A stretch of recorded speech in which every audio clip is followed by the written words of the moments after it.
This is going to sound weird, but bear with me. When I was in high school, there was a kid who told everyone he was a demon. I don't feel comfortable even writing his name for reasons you'll soon understand. I'm just going to call him Patrick, even though his name sounds like something out of a Shakespeare play. He was extremely socially awkward and walked around with a super empty stare that made even teachers uncomfortable. He wore the same blank gray hoodie literally every single day. I'm not exaggerating. I'm pretty sure he never washed the thing since he always smelled terrible too. He was decently short and pretty average looking, although you wouldn't be able to tell since he always had his hood up. He never took his sunglasses off, even inside. Teachers eventually stopped asking him to because he would never listen anyway. Now comes the weird stuff. He didn't have any friends, but had this weird tendency to adopt people. What I mean by that is, if he liked you, which he could decide randomly one day, he would walk up to you and say, "You're adopted," meaning you were part of his circle, or whatever. Apparently this would make you safe from him, or something. That's at least what he'd say about it. He didn't really like that many people, though. So, few people were ever really adopted. I was one of those few. Looking back, it was probably because he had a crush on me. None of us believed his demon spiel, and everyone just assumed he was a troubled kid, which he definitely was. Oh yeah, I should probably mention that this all takes place in Wayne, PA, which is where I grew up. Another girl I used to be friends with, Gabby, had also been adopted by him. Patrick's crush on her was a little more obvious, and all my friends knew it. One day, my friends and I were chilling on the dugouts behind her high school, killing time and doing God knows what. It was me, Gabby, Laura, and Luke. I can't exactly remember how it happened, but the topic of conversation floated over to Patrick's crush on Gabby. We were all laughing about it, and Gabby was pretty obviously embarrassed. I can't remember what it was, but there was a nickname we'd substitute for Patrick's name because his real name was too clunky. I distinctly recall Laura calling Patrick by his real name. By the third time she said it, I swear on my life, Patrick suddenly appeared out of nowhere, leaping onto the dugout with a baseball bat in hand. It wasn't frightening in the traditional sense, but it was easily one of the most unsettling things I had ever witnessed up to that moment. We immediately fell silent, uneasy at the thought that he might have overheard us talking about him. But he didn't say a word, just stood there, staring at us. I hesitantly gave him a small wave, and he responded with a nod before hopping back down and walking away briskly. After we were sure he was gone, the four of us burst into laughter, finding humor in how weird the whole encounter was. On the inside, though, I was still a little disturbed. The next incident I can remember was significantly more creepy and impossible to laugh about. I was literally in Laura's house, and the two of us were hanging out in her room. Her parents were home. I can't recall exactly what we were discussing, but between the two of us, Patrick's name came up 3 times.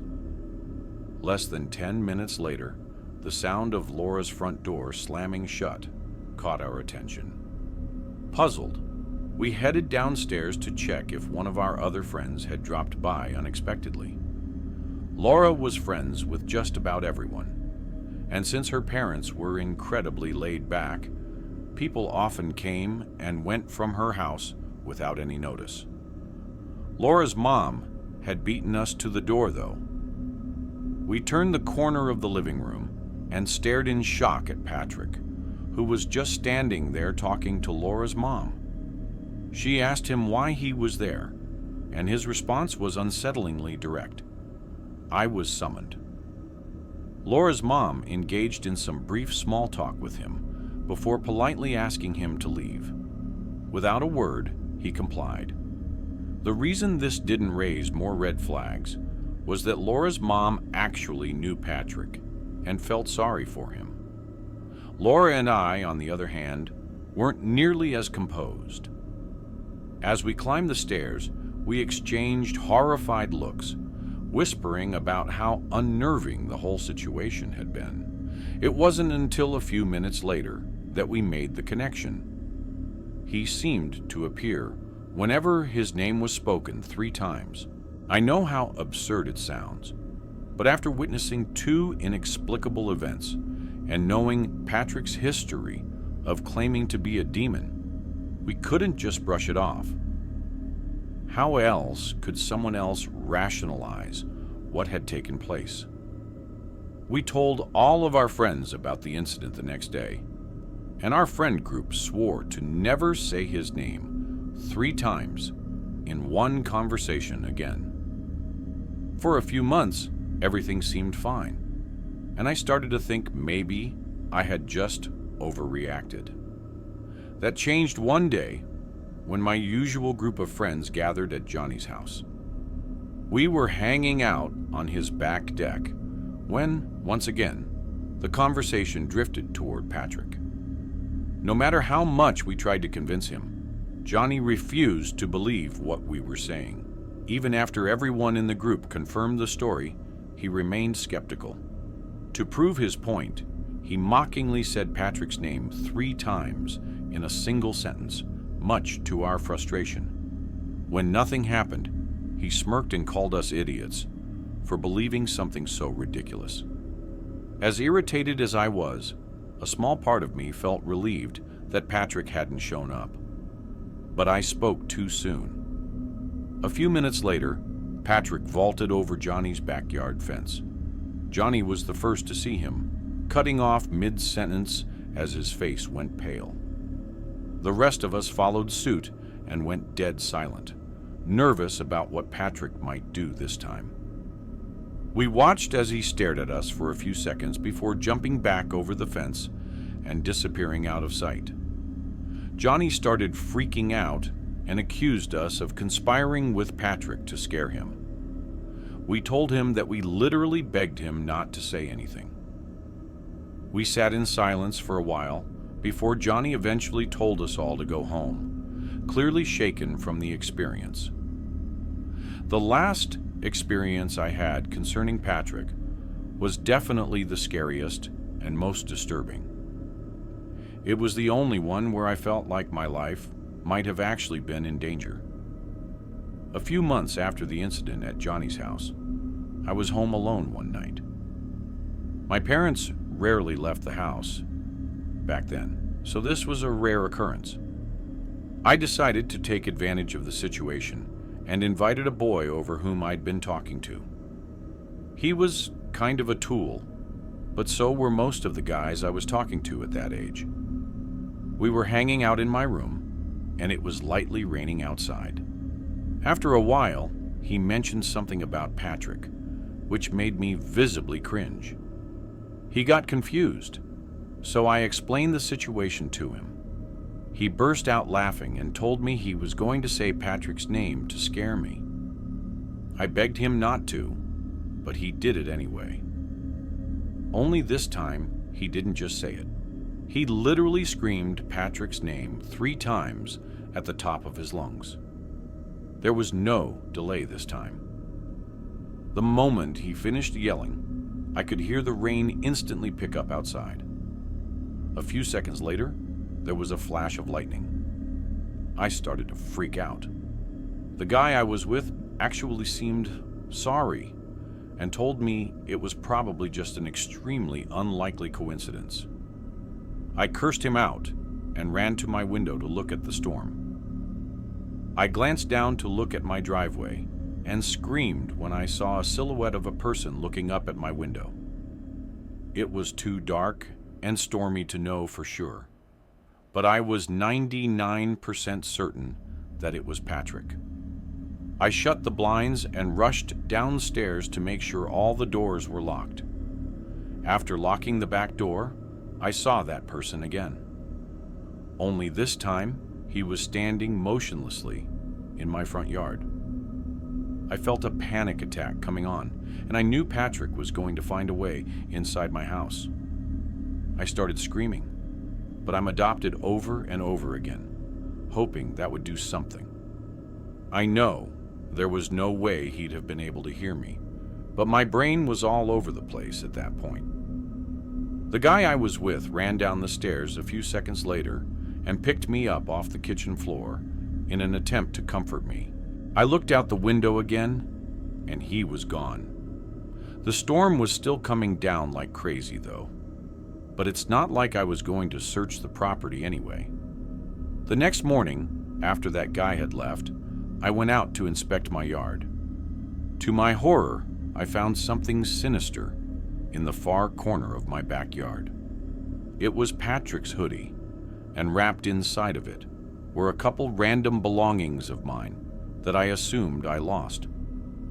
My parents were gone another day, and I was too scared to call the police.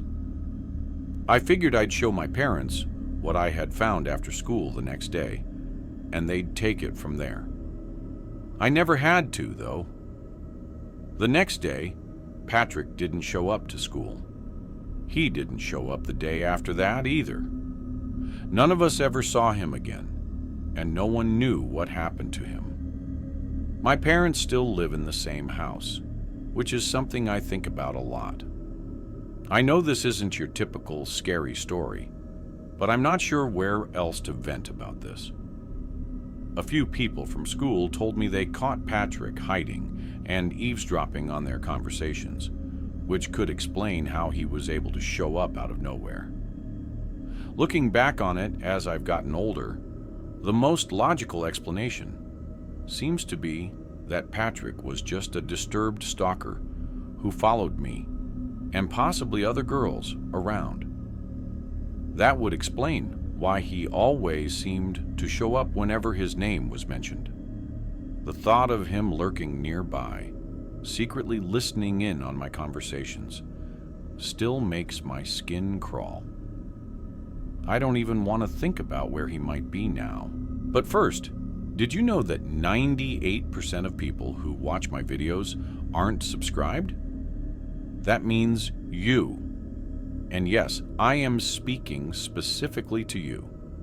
Probably aren't. So now would be a great time to leave a like on the video and subscribe.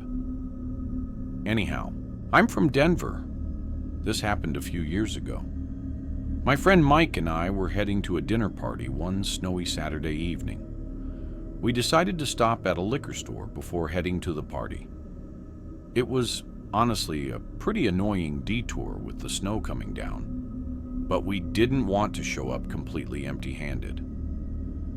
We picked out some local craft beers and a bottle of whiskey and made our way back to the car. I remember the snow started to pick up around then, but it was nothing we weren't used to. He ran back into the liquor store to grab a pack of Zins, his latest nicotine fixation. I remember being annoyed about that because I was the one driving and didn't have the best car for the snow at the time. After a few minutes, he emerged from the liquor store and hopped in the car. I immediately pulled out of the parking lot, and we were back on our way. The snow was falling even heavier now, covering the roads in a thick blanket of white. The drive to the party was supposed to be straightforward, about 20 to 30 minutes through familiar suburban neighborhoods. Nothing in my life ever goes as smoothly as I expect. The snowstorm had other plans, turning what should have been a simple drive into a nerve-wracking ordeal. Let me just preface this by saying, I'm not the best driver to begin with, and the car sliding every few seconds wasn't exactly boosting my confidence. After a tense few minutes struggling uphill, I rounded a corner and came face to face with a sight no one ever wants to encounter. A car sat motionless in the middle of the road. Its hazard lights blinked ominously, piercing through the heavy snowfall like distress signals. Both the driver's side and passenger doors were wide open. My first instinct was to steer around it and keep going, but Mike told me to stop. Call me cold-hearted if you want, but I'm not exactly the good Samaritan type. Life has thrown me enough crap to make me naturally wary of strangers. I told him we were running late, but his voice carried an urgency that made me hesitate. Mike had a knack for getting us into trouble with his relentless curiosity, but this time felt different. Someone out there might actually need help. Reluctantly, I stopped the car, and the two of us sat in emotionless silence for a few seconds. Mike asked if we should check it out, which I told him was what we were doing. He rolled his eyes and told me watching the car from through the windshield wasn't going to accomplish anything. He was kind of right. I really didn't want to get out of the car, though. Nervous about the situation, I asked him if he'd just wait a few more minutes, which he reluctantly agreed to. We sat there, watching the eerie blinking of the hazards against what was otherwise a beautiful, snowy backdrop. Nothing happened, which I was kind of surprised by.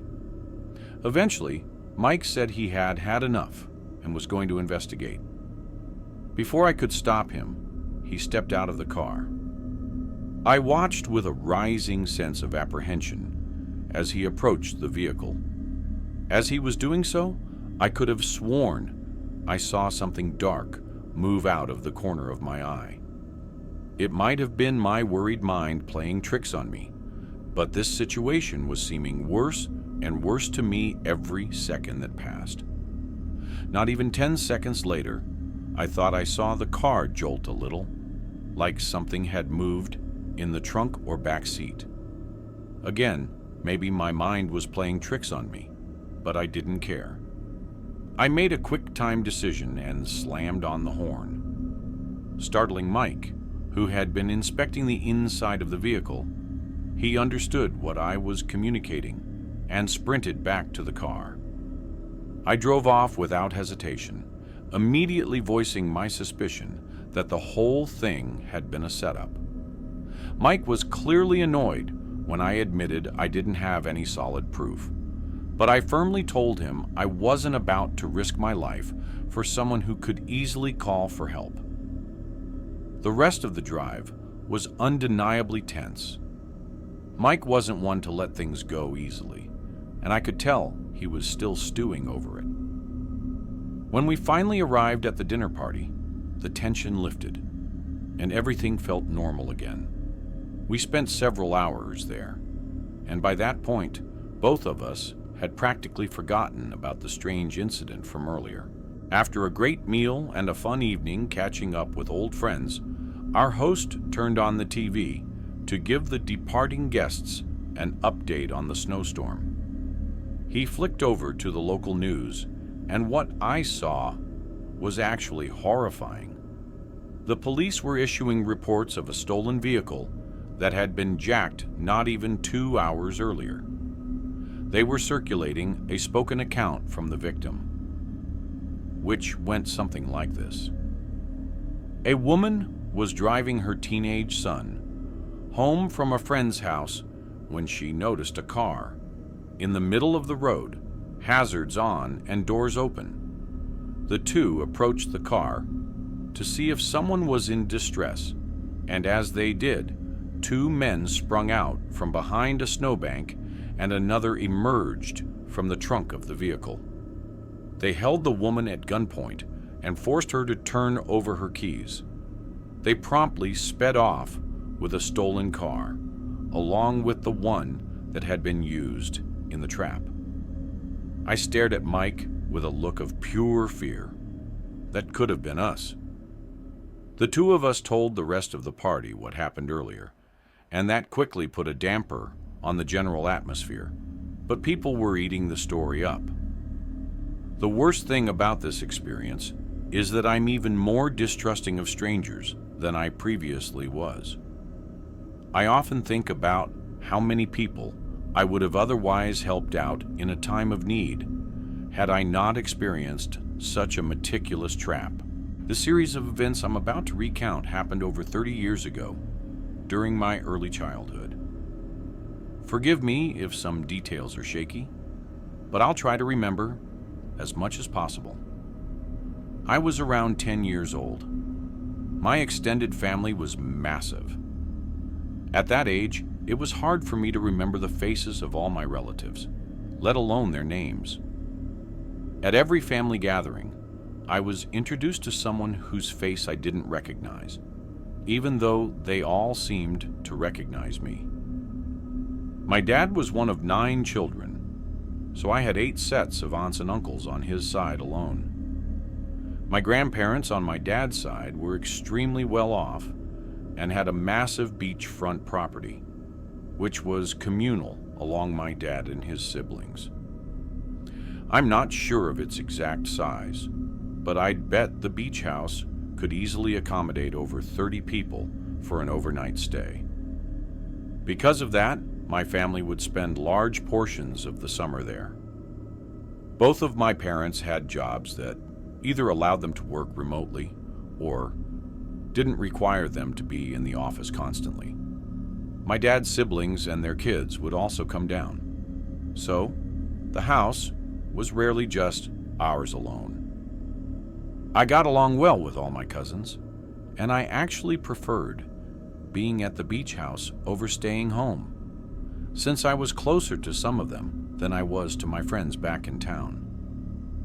I liked most of my aunts and uncles too, but my absolute favorite was Uncle Joseph, who was my cousin Brandon's dad. Brandon was pretty antisocial, so we didn't spend much time playing together, but his dad more than made up for it. Uncle Joseph was incredible, always managing to lift my spirits and make me laugh. Not only was he great with kids, but he was also a licensed therapist and psychiatrist, making him the person I often turned to whenever I needed guidance. There's a decent chance he knew more about me than my parents did. I confided in him regularly, and there was nothing I was uncomfortable divulging. Anyway, that summer, I began having tremendously graphic and disturbing nightmares. As far as I can recall, there weren't any common themes between them. They'd all just be about something psychologically taxing, like a family member dying or being alone forever, or something along those lines. I wish I could provide more details, but I've long since purged my mind of those horrors. I do remember one dream distinctly, though. It was one of those false awakening dreams. I woke up and went downstairs to meet my parents for breakfast, like I do on a typical morning. When I got downstairs, though, they weren't in the kitchen, and there was no food on the dining room table. I ran back upstairs and barged into my parents' and them siblings' rooms, but no one was there. The rest of the dream was basically me crying on my bedroom floor, wondering why everyone had abandoned me. After 3 or 4 of those nightmares in a row, I decided to tell my Uncle Joseph out of embarrassment of telling my parents. He listened with a concerned look on his face as I described the kinds of things I was experiencing, and he even started writing things down in his little notebook. He instructed me to do some meaningful, internal self-reflection as something was clawing at my subconscious. What kind of self-reflection was I supposed to do, though? I was 10 years old. He told me he'd mull things over and that I should come back to him if the problem persisted. Of course it did. A few days and nightmares later, I gave Uncle Joseph an update. He told me he'd been thinking about the situation and that he had figured out what was going on in my brain. He said that even though I didn't think it, I was deeply frustrated with my parents and was harboring some unresolved resentment towards them. I was more confused than I have ever been. I was nothing if not a well-behaved, polite, grateful kid. I had always listened to my parents and loved them more than anything. Uncle Joseph knew what he was talking about, though. He was a therapist, after all. I assumed he had dealt with similar situations in the past and considered myself lucky that he was helping me. I asked him how I should proceed with everything and told him this newfound knowledge kind of scared me. He told me it was perfectly normal that I was scared and that most of his adult patients react in the same way. He then told me it was also normal that I disagreed with what he was saying, since dreaming implies a subconscious feeling that the brain refuses to accept. That did kind of make sense to me. He told me that in the next few days, I should be slightly more disobedient when it came to my parents. He told me to try saying no more often and to argue with them when I didn't get my way. So that's what I did. For 3 days after talking to him, I behaved so uncharacteristically that my parents got concerned. They told me they didn't like my recent behavior and I'd better quit it. It killed me to do that to them, but I couldn't stand having nightmares literally every night. My 10-year-old self would have done anything to put an end to those night terrors. They didn't stop, though. In fact, they actually got worse. More graphic, more disturbing, and more vivid. It was too much. I confided in Uncle Joseph again, and he told me there was one more thing we could try. I begged him to tell me what it was, but he seemed hesitant. After a few minutes of pleading, he revealed what the thing was. He said my brain was too mature for my young body and that I needed to set it free. Obviously, I had no idea what he meant by that. He told me if I had one more nightmare, he'd tell me what I had to do. I went to sleep terrified that night. I didn't want to set my body free, even if I didn't know what he was talking about. That night, I actually woke up before having a nightmare. In the several days that this had been going on, I had never woken up before having a nightmare. This was new. For some reason, though, I was scared to move or even breathe loudly. It wasn't sleep paralysis, but I was scared out of my mind. I stared at the wall in that same position for a full minute, not quite sure what I was doing. The next thing I heard was something I will never forget, no matter how hard I try. Whispering right next to my ear, Uncle Joseph's whispering. I was sure of it. I turned over and screamed, which sent him flying back. He quickly left the room and shut the door. I sat there in a cold sweat. Part of me thought I was still having a nightmare. Instead of going back to sleep, I ran to my parents' room and told them everything. I told them about the nightmares, about Uncle Joseph, about everything. My dad didn't waste a second. He stormed into Uncle Joseph's room and confronted him. My uncle obviously denied everything, but my dad was a big dude and could easily push him around. A fight broke out between them, and my dad snatched the satchel Uncle Joe carried everywhere. Uncle Joseph promptly gathered up his things and basically ran to his car. My dad started going through the satchel, and what he found was sickening. There were pages and pages of dream-related things, both handwritten notes and printed articles. Articles about inducing dreams, specifically nightmares. Personal notes about different techniques, previous data, and types of experiments. It was horrific. Uncle Joseph was eventually arrested, as the police found some even more suggestive things on his computer. I'm not going to go into full detail, but I'm sure you could piece together what they found, based on Uncle Joseph wanting to set my body free. I never saw him again. I don't know what happened to him long term, since my parents never liked talking about the situation, at least around me. Sometimes I kick myself for being so naive about the whole thing, but there's nothing I can do about that now. I don't think we ever will. If you enjoyed this video, don't forget to hit the like button and subscribe to the channel for more amazing video. Turn on the notification bell so you don't miss any updates. All right, that's it for today. Take care, and I'll see you in the next one.